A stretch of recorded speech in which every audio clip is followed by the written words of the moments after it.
नमस्कार बच्चों, हम वेक्टर कर रहे थे। वेक्टर में हमने स्केलर प्रोडक्ट सीख लिया था।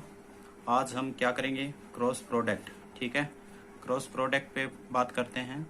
क्रॉस प्रोडक्ट में और स्केलर डॉट प्रोडक्ट की जो प्रॉपर्टी है उनमें हम कंपैरिजन करना सीखेंगे आज। ठीक है, जिस बच्चे को अब तक किसी भी क्वेश्चन में या एक्सरसाइज में कोई भी डाउट है तो कमेंट सेक्शन में ज़रूर बताएं।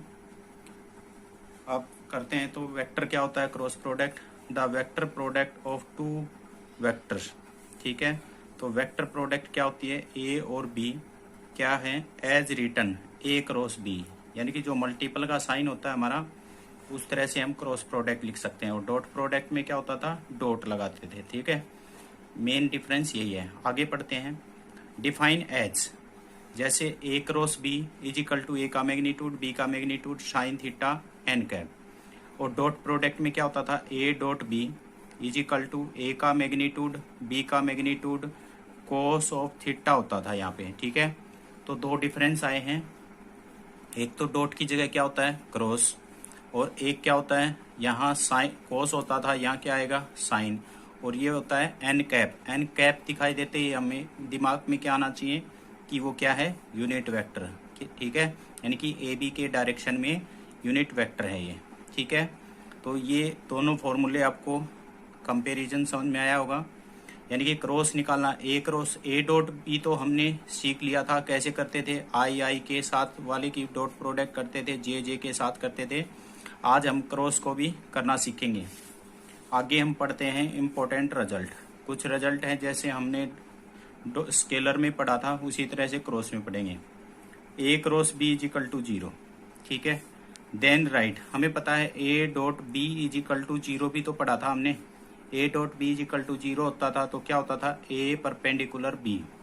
ये बिल्कुल कन्वर्स चलेगा। ठीक है, क्रॉस जो है वो किसके? स्केलर के बिल्कुल विपरीत चलेगा। तो अगर ए क्रॉस बी 0 आता है तो क्या होता है? Either A is equal to 0 या बी इज इक्वल टू 0 या sine theta is equal to 0। ठीक है, या फिर थीटा की वैल्यू क्या हो सकती है? पाई और 0। तो वहां पे क्या होता था? तो यहाँ पे क्या होगा? या तो पैरेलल होंगे, ठीक है, या फिर कोलिनियर होंगे। यानी कि हमें वहां पे कोलिनियर के लिए हमें क्या करना पड़ता था? A is equal to lambda of B show करना होता था। यहाँ अगर हम ए क्रॉस बी क्या दिखा देंगे? अब 0 दिखा देंगे तो क्या हो जाएंगे? वो दोनों क्या हो जाएंगे? कोलिनियर या पैरेलल। अभी अगली प्रॉपर्टी में ये बात पढ़ते हैं। क्या है? If A and B are two non zero, दोनों नॉन जीरो। यहाँ पे तो 0 था इसलिए ये कंडीशन हो गई। अगर नॉन जीरो है और फिर भी डॉट प्रोडक्ट ना क्रॉस प्रोडक्ट क्या आ रही है? 0 आ रही है। Then A cross B is equal to 0। तो क्या होगा? इफ एंड ओनली इफ तभी हो सकता है जब ए और बी क्या हो? या तो पैरेलल होंगे या फिर कोलिनियर, क्योंकि ये पैरेलल वाली कंडीशन है। और कोलिनियर क्या होंगे? तीनों पॉइंट एक ही लाइन पे हो जाएंगे। तो ये बात समझ में आई। अगर डॉट प्रोडक्ट 0 आता है तो क्या होता है? परपेंडिकुलर। और क्रॉस प्रोडक्ट 0 आता है तो क्या होता है? पैरेलल या कोलिनियर। अब हमने वहां पे पढ़ा था आई क्रॉस आई, जे क्रॉस जे और के क्रॉस के क्या होता है? 0। जबकि हमने ए I dot I, J dot J और के डॉट के क्या आंसर आ रहा था हमारे पास? 1 आ रहा था। क्यों आ रहा था? क्योंकि इस फॉर्मूले में रखते थे हम। ठीक है, ये जो फॉर्मूला है हमारा एक डॉट बी वाला, इसमें रखते थे। तो यहाँ पे एंगल कितना? पाई/2 रखते थे। अब हमें पता है एंगल कितना होगा? पाई/2। तो A cross B is equal to A का मैग्नीट्यूड बी का मैग्नीट्यूड इंटू साइन ऑफ पाई/2। साइन पाई/2 कितना होगा? पाई/2 पे कितना बनेगा हमारे पास? 1 बनेगा। तो 1 बनेगा तो क्या हो जाएगा हमारे पास? ये हो जाएगा हमारे पास वहाँ के क्रॉस के खुद का होगा ये तो यानी कि पाई/2 नहीं, 0 एंगल कितना होगा? 0 डिग्री, क्योंकि खुद के साथ खुद का एंगल कितना होता है? 0 डिग्री क्या होता है। तो ये क्या हो जाएगा हमारे पास? साइन 0 क्या होता है? 0। तो ये कंप्लीट क्या हो जाएगा? 0। तो क्या हो जाएगा? आई क्रॉस आई भी, यहाँ पे आई और आई रखेंगे तो क्या हो जाएगा? क्रॉस में 0 हो जाएगा। ठीक है, तो हमने ये बात जान ली। अब आगे जानते हैं क्या? आई क्रॉस जे। अगर आई क्रॉस जे की वैल्यू हम क्या लेंगे? के लेंगे। और जे क्रॉस के की जगह हम क्या रख सकते हैं? आई। और के क्रॉस आई की जगह क्या रख सकते हैं? जे। अगर हमें क्या करना है, देखो ये होता है हमारे पास एक साइकिल होता है, ठीक है। सबसे पहले हम साइकिल में वेक्टर में आई को रिप्रेजेंट करते हैं, ये फर्स्ट हो गया। फिर हमने जे को रिप्रेजेंट किया, ये 2 हो गया। और थर्ड क्या हो जाएगा हमारे पास, के, तो ये थर्ड हो गया। तो देखो हमारे पास साइकिल रहेगा, आई के बाद जे आएगा, जे के बाद के आएगा। अगर आई के बाद डायरेक्ट के नहीं यूज कर सकते, आगे पीछे होगा, तो उसके अकॉर्डिंग हमारी वैल्यू चेंज होती रहेंगी। तो साइकिल के अकॉर्डिंग देखो आई के बाद कौन आया, जे, आई जे के बाद कौन आएगा, के, तो आंसर के। जे और के यहाँ से स्टार्ट होगी अब की बार साइकिल हमारी, यहाँ से जे और के, तो फिर क्या आंसर आना चाहिए, के का आंसर आ गया। के यहाँ से साइकिल स्टार्ट होगी, के आई के बाद क्या आंसर आना चाहिए, जे आना चाहिए।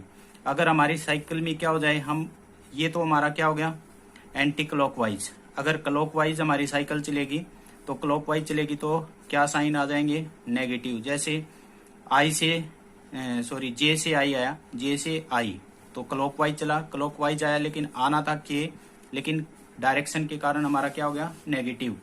के आई, के बाद क्या आएगा, सॉरी के बाद जे, के से जे आए तो क्या आएगा, आई आएगा, लेकिन नेगेटिव। इसी तरह से के जे सॉरी आई और के आएगा तो नेगेटिव क्या हो जाएगा, जे। अगर क्लॉकवाइज डायरेक्शन है तो हमारी क्या होगा, क्लॉकवाइज डायरेक्शन के अकॉर्डिंग जो वैल्यू है वो आएंगी। अगर सॉरी थोड़ा सा मिस्टेक हो गया था, यानी कि हम क्लॉकवाइज चलेंगे तो नेगेटिव आएगी और एंटी क्लॉकवाइज चलेंगे तो क्या आएगा हमारे पास, पॉजिटिव वैल्यू आती रहेंगी, ठीक है। अब बात आई एंगल निकालने की। साइन के रूप में एंगल निकालते थे हम, कॉस ऑफ थीटा निकालते थे, तो क्या करते थे, A dot B upon A magnitude B magnitude, यानी कि फॉर्मूले से ही हम इस वैल्यू को फाइंड आउट करते थे। तो यही साइन वाला फॉर्मूला है हमारे पास, जो यहाँ से हम वैल्यू फाइंड आउट करते थे। तो हम क्या करेंगे, साइन को इधर रखेंगे, इसको इधर लेके आएंगे, तो ए क्रॉस बी के नीचे कौन आ जाएगा, ए मैग्नीट्यूड बी मैग्नीट्यूड आ जाएगा। यही हमारा क्या है, एंगल निकालने का फॉर्मूला। और ये क्या था, क्रॉस प्रोडक्ट में, स्केलर प्रोडक्ट में था, और ये किस में हो जाएगा, क्रॉस प्रोडक्ट में। अब बात आती है, ये एक इम्पोर्टेंट रिजल्ट है, आप इस पे थोड़ा सा फोकस करो। क्या दे रखा है, A cross B is a vector perpendicular to plane A and B. A B एक प्लेन है हमारे पास, ये ए बी एक प्लेन है, मान लिया हमने ए बी एक प्लेन बना है, ठीक है। और इसके ऊपर क्या है, A cross B, A cross B एक क्या है, मान लो ये ए क्रॉस बी है, तो ये इसके परपेंडिकुलरली हो गया, ठीक है। ये इसके क्या हो जाएगा, perpendicularly. Therefore a unit vector n perpendicular to each other one. यानी कि आप यहाँ सिंपल सी भाषा में समझो, आपको ये कहे ए और बी दो वेक्टर दिए हैं, क्या दिए हैं, ए और बी दो वेक्टर दिए हैं, तो आप इनके परपेंडिकुलरली एक वेक्टर निकाल के दिखाओ, ठीक है। यानी कि ए और बी के परपेंडिकुलरली हो, ए के भी परपेंडिकुलर हो, बी के भी हो, ऐसा एक वेक्टर बताइए। तो आप क्या करोगे, इन दोनों की क्रॉस प्रोडक्ट और उसका क्या कर दोगे, मैग्नीट्यूड, तो वो और प्लस माइनस लगा दोगे, तो वो क्या हो जाएगा, ए और बी के दोनों के क्या हो जाएगा, परपेंडिकुलर हो जाएगा। जैसे हम पिछली एक्सरसाइज में पैरेलल पढ़ते थे, उसमें क्या कहता था, ए के पैरेलल बताइए, तो हम क्या निकालते थे, ए का यूनिट वेक्टर निकाल देते थे, तो वो क्या होता था, खुद के पैरेलल होता था, ठीक है। ये इस ए के पैरेलल होता था। तो आपको पैरेलल अगर शो करना है तो आपके लिए कितनी वैल्यू मिलेंगी, एक वेक्टर मिलेगा। और परपेंडिकुलर शो करना है तो आपको कितने वेक्टर मिलेंगे, दो। जैसे मैं कहूँ कि सी और डी दो वेक्टर हैं, इनके पैरेलल ही कोई भी एक वेक्टर बनाओ, तो हम क्या कर देंगे, इसका सी क्रॉस डी, और अपॉन में सी क्रॉस डी का क्या कर देंगे, मैग्नीट्यूड, और बाहर क्या लगा देंगे, प्लस माइनस। जो ये आंसर आएगा वो सी और डी के दोनों के क्या होगा, परपेंडिकुलरली होगा। फिर हमारे पास कुछ रिजल्ट हैं, area of parallelogram with adjacent side. यानी कि आपको कोई भी दो एडजेसेंट साइड दे रखी हो, तो आपको एरिया निकालना है किसका, पैरेललोग्राम का। तो फॉर्मूला क्या होगा, जो भी वैल्यू दे रखी है आपको वेक्टर की, उन दोनों वेक्टर का क्रॉस प्रोडक्ट निकाल के उसका मैग्नीट्यूड निकाल देंगे, वो क्या होगा, उसका आंसर होगा। इसी तरह से एरिया ऑफ ट्रायंगल निकालनी हो तो एडजेसेंट साइड दे रखी होंगी, तो मान लो जो साइड का वेक्टर दे रखा है आई जे के रूप में यहाँ पे, ठीक है, कुछ भी दे रखा है, इन दोनों वेक्टर का क्रॉस प्रोडक्ट निकालेंगे और उसको क्या कर देंगे, हाफ कर देंगे और उसका मैग्नीट्यूड निकाल देंगे, तो आंसर क्या आ जाएगा, एरिया ऑफ ट्रायंगल आ जाएगा। फिर एरिया ऑफ पैरेललोग्राम फिर से निकालेंगे, लेकिन अब की बात डायगोनल। अगर डायगोनल की वैल्यू दे रखी है ए और बी की, इस वेक्टर का और इस वेक्टर का डायगोनल दे रखा है, तो हम क्या करेंगे, दोनों डायगोनल का क्रॉस प्रोडक्ट निकालेंगे, उसका मैग्नीट्यूड निकालेंगे और उसको हाफ कर देंगे। यानी कि जो ट्रायंगल वाला होता है वही सेम होता है, यानी कि डायगोनल दे रखा है तो ट्रायंगल और डायगोनल का पैरेललोग्राम का आंसर सेम रहेगा, और एडजेसेंट साइड दे रखी है तो ए क्रॉस बी से निकालना है। अब बात करते हैं कुछ प्रॉपर्टी, हमने स्केलर में भी पढ़ा था, क्रॉस में पढ़ते हैं। वेक्टर प्रोडक्ट नॉट कॉम्यूटेटिव, हमें पता है ए डॉट बी और बी डॉट ए क्या होता है, सेम होता है, लेकिन यहाँ नहीं होता। ए क्रॉस बी और B cross A not equal to, लेकिन हाँ क्या हो जाएगा, अगर साइन चेंज कर देंगे तो क्या हो जाएगा, इक्वल हो जाएगा। A cross B cross A equal होगा अगर क्या कर दें, नेगेटिव साइन लगा दे तो। वेक्टर में क्या होगा, एसोसिएटिव लॉ स्केलर में भी होता था और क्रॉस में भी होगा, ठीक है। फिर यहाँ पे आप ये इस रिलेशन को आप याद रखना, ये क्या होता है, स्केलर और किसके बीच में है, ये क्रॉस प्रोडक्ट के बीच में, दोनों के बीच में एक फॉर्मूला बनता है। यानी कि क्या बनता है, ए क्रॉस बी का मैग्नीट्यूड का square is equal to A magnitude का स्क्वायर बी मैग्नीट्यूड का square minus A dot B का स्क्वायर। अगर इसको हम क्या करें, इसको इधर लेके आए तो ये प्लस हो जाएगा ए क्रॉस बी का square plus A dot B का square is equal to A magnitude square B magnitude square.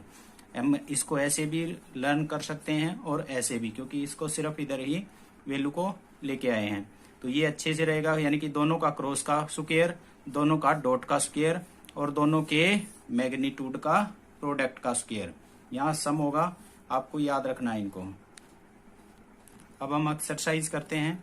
Exercise में हमारे पास क्वेश्चन है और इसी से हम क्रॉस प्रोडक्ट निकालना सीखेंगे। कह रहा है क्या, find the value of A cross B. ये ए वेक्टर दे रखा है, ये बी वेक्टर दे रखा है, ए क्रॉस बी निकालना है तो सिंपल सा क्या करना है आपको, आई जे और के तीनों वैल्यू नोट करनी है आपको। जो डिटर्मिनेंट निकालना होता है मैट्रिक्स में, सिंपल उसी तरह से आपको सोल्व करना है, ठीक है। यहाँ सिर्फ आपको क्या करना पड़ेगा, फर्स्ट रो से सोल्व करना है, क्योंकि डिटर्मिनेंट हम 4th चैप्टर में हम कर चुके हैं। सिंपल उसी तरह से क्रॉस निकालना है। अब क्या करना है, आई के पास क्या है यहाँ पे 1, तो क्योंकि देखो पहले ए है तो ए का कंपोनेंट लिखना है आपको 1, फिर क्या आएगा 2, फिर क्या आएगा 5, फिर बी है तो बी के कंपोनेंट लिखो क्या है 2, 3, और फिर यहाँ पे के की वैल्यू है नहीं तो क्या हो जाएगा 0। तो यहाँ से हमारे पास आ गया। अब ए क्रॉस बी को निकालना है हमें, ए क्रॉस बी, तो हमें पता है क्या करना है, रो के द्वारा एक्सपेंड करेंगे तो क्या आएगा आई इंटू, तो ये क्या हो जाएगी, कॉलम छूट जाएगी और ये रो छूट जाएगी। इसको करेंगे तो 0, ये कितना हो जाएगा माइनस का 15, फिर क्या होता है साइन कैसा होता है नेगेटिव, फिर क्या आ जाएगा जे इंटू, अब ये कॉलम छूट जाएगी और ये रूट छूटेगी तो ये 0 और ये कितना हो जाएगा माइनस का 10। फिर हमें किसकी वैल्यू निकालनी है, के की, के तो कितना आ जाएगा, ये कॉलम छूटेगी ये रो, तो ये कितना होगा 3 और ये कितना होगा -4, तो कितना आ जाएगा, यहाँ से करेंगे तो -15i और यहाँ से करेंगे तो +10j और यहाँ से करेंगे तो -k। ये हमारे पास क्या आ गया, ए क्रॉस बी निकालना हमने सीख लिया। यानी कि ए क्रॉस बी कैसा होता है, सिंपल डिटर्मिनेंट के रूप में। अब थोड़ा सा मैं आपको एक वैल्यू बताता हूँ। हमें पता है ए डॉट बी यानी कि दोनों वेक्टर की इनकी प्रोडक्ट करें तो कितना मिलेगा हमारे पास, सिंपल सी एक बार करते हैं, 2 × 1 2 और 2 × 3 6 और 0, यानी कि ए डॉट बी क्या है हमारे पास 8 आया। और यहाँ पे देखो ए क्रॉस बी क्या है, ये वैल्यू आई है, तो ये वैल्यू भी क्या है, एक खुद वेक्टर है, ठीक है। और ये क्या है, एक वैल्यू है, ठीक है। ये क्या है, एक रियल नंबर है हमारे पास। तो इसका अर्थ हुआ कि दो वेक्टर का क्रॉस प्रोडक्ट भी एक क्या आता है, एक वेक्टर आता है, और दो वेक्टर का डॉट प्रोडक्ट क्या आता है, कि वैल्यू मिलती है हमें। नेक्स्ट क्वेश्चन सेकंड कह रहा है find the magnitude find out करना है ए क्रॉस बी का, यानी कि हमें क्या निकालना है, ए क्रॉस बी का मैग्नीट्यूड, ये फाइंड आउट करना है हमें। तो ये मैग्नीट्यूड फाइंड आउट करने से पहले हमें क्या निकालना पड़ेगा, ए क्रॉस बी निकालना होगा। ए क्रॉस बी निकालेंगे तो पहले आई जे और के, आई की वैल्यू कितनी है हमारे पास यहाँ पे 2, जे 0 है तो के कितना है 1, बी में कितना है 1 1 1 और ये डिटर्मिनेंट। अब ए क्रॉस बी को सोल्व करते हैं तो A cross B equal to कितना हो जाएगा हमारे पास, आई इंटू ये 0 और ये कितना हो जाएगा -1, तो ये नेगेटिव लग गया, -j, तो ये कॉलम छूटेगी ये रो, तो कितना होगा 2 - 1 कितना बनेगा 1 ही बनेगा। तो साइन एज इट इज रहेगा, ये वैल्यू रहेगी के कितना हो जाएगा हमारे पास, ये छूटेगा तो ये 2 और ये 0, तो कितना मिलेगा 2 ही मिलेगा। तो हमारे पास -i -j प्लस का 2k, ये आ गया हमारे पास a क्रॉस b। अब हमें क्या निकालना है, a क्रॉस b का मैग्नीट्यूड। क्या निकालना है, a क्रॉस b का मैग्नीट्यूड। हमें पता है मैग्नीट्यूड में क्या करते हैं, कंपोनेंट के स्क्वायर का रूट करते हैं। तो -1 का स्क्वायर प्लस -1 का स्क्वायर प्लस 2 का स्क्वायर और का रूट, कितना मिलेगा हमारे पास, ये 1 + 1 + 4, यानी कि कितना हो गया √6 यूनिट। ठीक है, ये हमारा क्या आ गया, a क्रॉस b। तो इस तरह से हमने यहाँ पे क्रॉस को निकालना सीख लिया। किसी भी बच्चे को प्रॉपर्टी में या क्वेश्चन में कोई भी डाउट है तो जरूर कमेंट सेक्शन में जरूर बताएं और आगे के क्वेश्चन को ट्राई करें।